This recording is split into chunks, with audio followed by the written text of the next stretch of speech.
반갑습니다. 1cm의 진아입니다. 오늘 읽어드릴 책은 약간의 설명이 필요한 것 같아요. 부자의 그릇이라는 책인데요.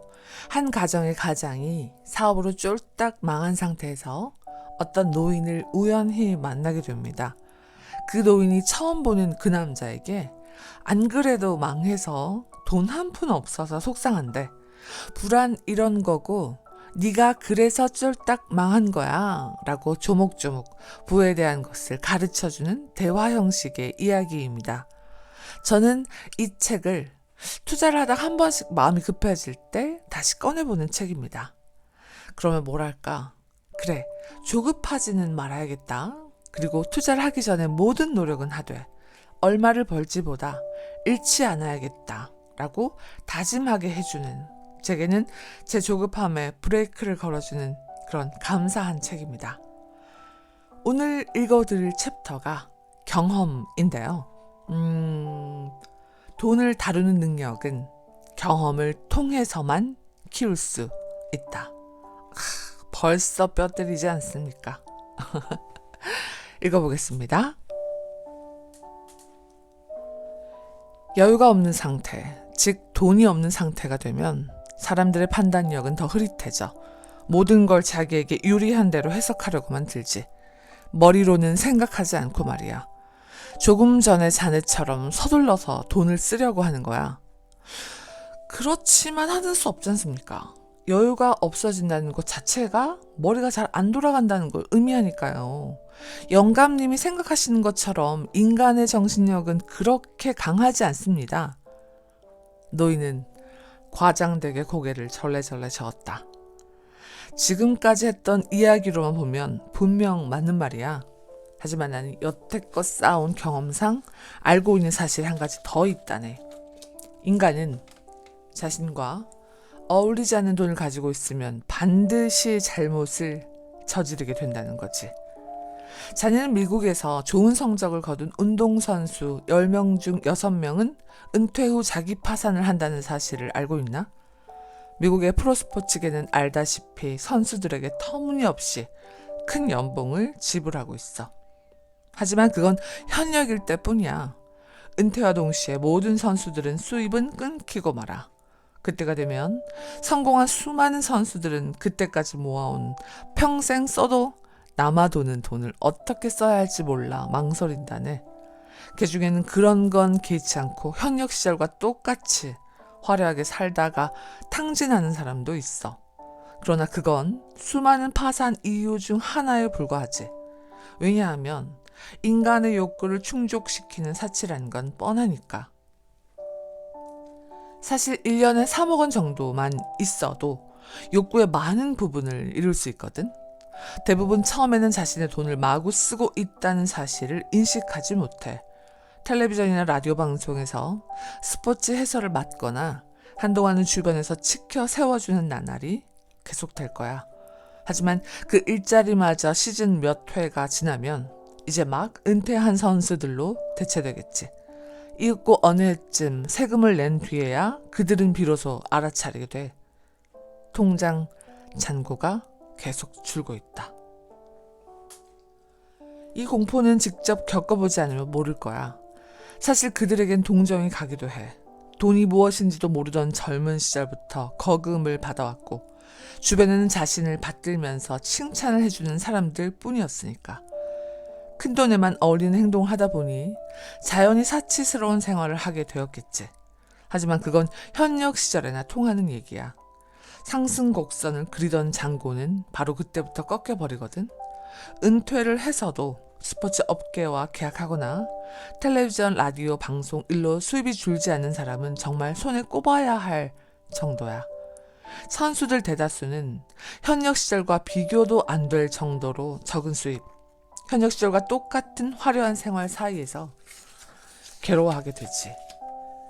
결국 파산하는 진짜 원인은 그 압박감에 머리를 싸매다가 투자를 해버리기 때문이야. 내 말을 오해하지는 말게. 투자 자체가 잘못이라는 건 아니야. 다만 그런 상황에서는 대부분 잘못된 투자를 하기 마련이거든. 정신이 제대로 박힌 사람이라면 절대 하지 않을 리스크가 높은 투자를 하고 주변 사람들이 추천하는 대로 비싼 물건을 사대는 거지. 반드시 대박 난다는 투자자의 조언을 고지 듣고 리스크를 진지하게 생각하지 않는 거야. 그리고 현역 시절처럼 이렇게 좋을 대로 믿어버리지. 난 역전 홈런을 칠 수 있어. 이 투자에서 승리하면 나는 다시 한번 빛나게 될 거야. 스포츠 세계에서는 그런 긍정적인 사고가 선수를 성공으로 이끈다는 것쯤은 나도 잘 알고 있네. 그건 분명 선수 본인이 컨트롤해야 하는 영역이지. 하지만 돈의 세계는 절대 만만치 않아. 훨씬 가혹하단 말일세. 돈의 세계에서는 자기가 보기엔 최고의 경기였다 해도 결국엔 생각지 못한 다른 원인으로 질 수도 있어. 그리고 유감스럽게도 프로스포츠 선수 출신이 투자의 세계에 뛰어들어서 역전 홈런을 쳤다는 말을 들은 적이 없다네. 그들은 결국 비싼 수업료를 지불한 거라고 볼 수 있지. 참 이상하네요. 사치만 안 하면 평생 먹고 살 수 있는 돈이 있는데 왜 그러는 걸까요? 결국 계속 화려한 생활을 이어가려고 하는 욕심이나 괜한 승부욕 때문이 아닐까요? 전 자업자득이라는 생각이 듭니다. 아니, 그렇게 단순한 문제는 아니야. 돈에는 이상한 힘이 있다고 하지 않았나? 사람에게는 각자 자신이 다룰 수 있는 돈의 크기가 있거든. 다시 말해 그 돈의 크기를 초과하는 돈이 들어오면 마치 한 푼도 없을 때처럼 여유가 없어지고 정상적인 판단을 내리지 못하게 되는 거지. 노인은 한숨을 내쉬더니 내 얼굴을 들여다보았다. 마치 자네라면 알고 있을 거야 라고 말하며 내 속을 꿰뚫어 보는 것만 같았다.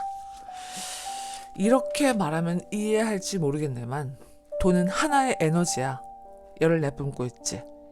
그런데 사람들 각자에게 적합한 최적의 온도는 달라. 에너지가 너무 적으면 차가워서 불편하지만 너무 많아도 지나치게 뜨거워서 다루다가 화상을 입고 말지. 예를 들어 보겠네. 만약 중학생에게 용돈으로 10만 원을 주면 옷을 사거나 갖고 싶었던 물건을 사면서 잘 쓸 거야. 하지만 1억 원을 주면 어떨까? 분명히 제대로 못 쓸 걸세. 10만 원을 줬을 때처럼 잘 쓰면 좋겠지만 대부분 다른 데 쓰려고 하겠지. 그러면서 실패를 하는 거라네. 하지만 난 저금을 하라는 둥 이런 교과서 같은 소리를 하려는 건 아니야. 돈이라는 게 다루기 쉽지 않다 보니 많은 사람들이 여차할 때를 대비해 저금하라는 말을 많이 할 거야. 또 이 나라 사람이라면 그런 말을 들으면서 자랐을 테고 이 나라는 저축 금액이 거의 1000조엔에 다다른다고 하지 않나? 결국 그만한 돈이 그냥 잠들어 있다는 말일세. 하지만 여차할 때가 언제인가? 이건 마치 갑작스레 닥쳐오는 폭풍우와 같다네. 어디 인생이 계획대로 되는 거 봤나? 결혼, 출산, 해고, 창업, 은퇴, 질병, 재해. 그 어느 하나라도 내일 당장 일어나지 않는다고 단정 지을 수 있겠나? 그때를 대비해 돈을 모으고 몇 번씩 시뮬레이션을 반복하면서 불안에 떨고 여차할 때만을 기다리며 사는 게 기분 좋은 인생은 아닐 걸세.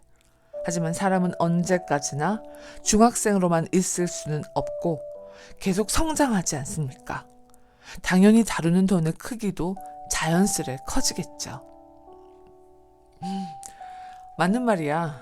하지만 돈을 다루는 능력은 많이 다루는 경험을 통해서만 키울 수 있어. 이건 결론이야. 처음에는 작게, 그리고 점점